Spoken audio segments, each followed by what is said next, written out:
Bonjour, donc aujourd'hui on va voir quelques propriétés du calcul intégral et ce qu'on peut faire avec. Alors première propriété qui va concerner des fonctions qui vont être négatives, parce que jusqu'à présent on a vu que le calcul intégral s'appliquait uniquement à des fonctions qui étaient positives.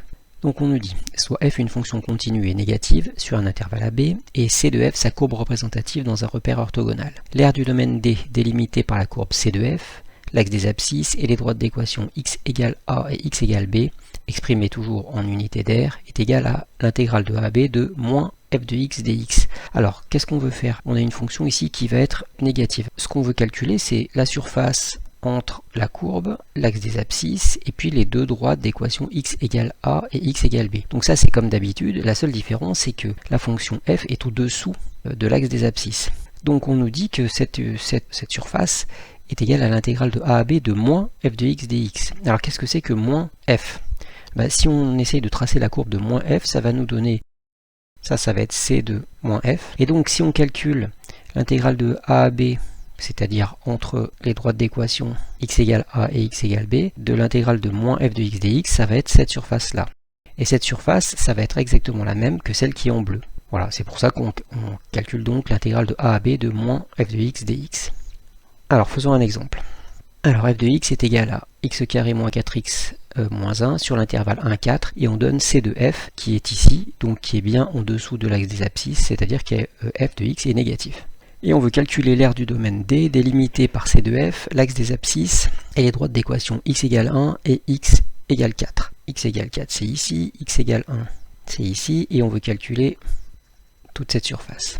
Donc d'après la propriété, puisque f est négatif, il va falloir calculer l'intégrale entre 1 et 4 de moins f de x dx, ce qui va être l'intégrale de 1 à 4. Alors si on calcule moins f de x, c'est-à-dire ça va nous donner moins x au carré plus 4x et plus 1 dx. C'est-à-dire qu'on change tous les signes de f de x en les changeant par l'opposé, c'est-à-dire moins x au carré plus 4x et plus 1. Il nous faut donc une primitive de cette fonction-là. Alors cette primitive, on va l'appeler grand f de x. Ça va nous donner moins 1 tiers de x au cube plus 2x au carré, puisque la dérivée de 2x au carré, ça fait bien 4x, et puis plus x. Alors, l'aire du domaine qui nous intéresse, donc on va l'appeler R de D, ça va être égal à grand F de 4 moins grand F de 1.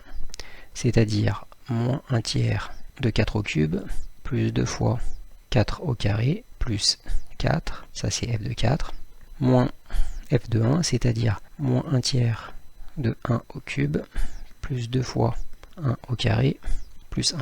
Alors on va taper tout ça à la calculatrice. On trouve 44 tiers moins 8 tiers, c'est-à-dire 36 tiers unité d'aire. Alors deuxième propriété. Soit f et g, deux fonctions continues sur un intervalle AB, telles que la courbe de f est plus petite que celle de g, c'est-à-dire f inférieur à g, sur l'intervalle AB. Soit CF et CG, leur courbe représentative dans un repère orthogonal. L'aire du domaine est délimitée par les deux courbes CF et CG, et les droites d'équation x égale a et x égale b, exprimées toujours en unité d'aire, est égale à l'intégrale de AB de g de x moins f de x dx. Alors sur le dessin, on voit qu'on a g en rouge qui est au-dessus de f en bleu, et l'aire qu'on veut calculer, donc qui est ici en rose, est égale donc à cette intégrale de g moins f entre les droites d'équation x égale a et x égale b. Alors prenons un exemple. F de x est égal à x carré moins 2x, c'est la courbe qui est en vert ici, et puis g de x c'est x plus 1, la courbe qui est en rouge ici, sur l'intervalle 0, 3. On veut calculer l'aire délimitée par CG et CF, et les droites d'équation x égale 0 et x égale 3. Autrement dit, on veut calculer la surface hachurée en bleu.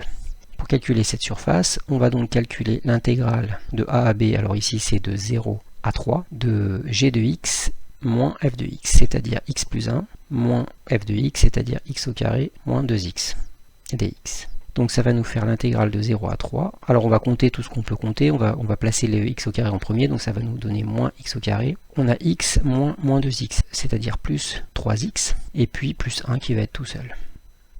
Alors il nous faut une primitive de cette fonction, donc on va l'appeler comme d'habitude grand f de x, ça va nous donner moins 1 tiers de x au cube, plus 3 demi de x au carré, et puis plus x.